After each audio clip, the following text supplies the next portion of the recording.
Another day, another mini vlog, guys. Hey guys, it's me again. So for today's video, guys, is pinadalan tayo ng Food Panda. So every time tumatawag yung sister ko is she makes sure na pinapadalan kami ng food para dito kay the mama and papa. And syempre para sa amin.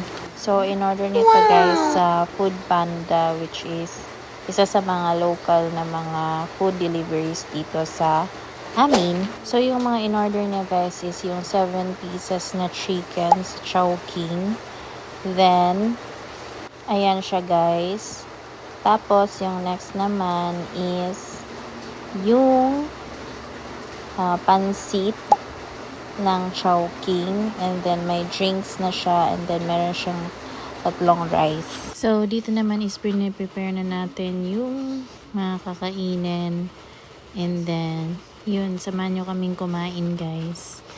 Tara!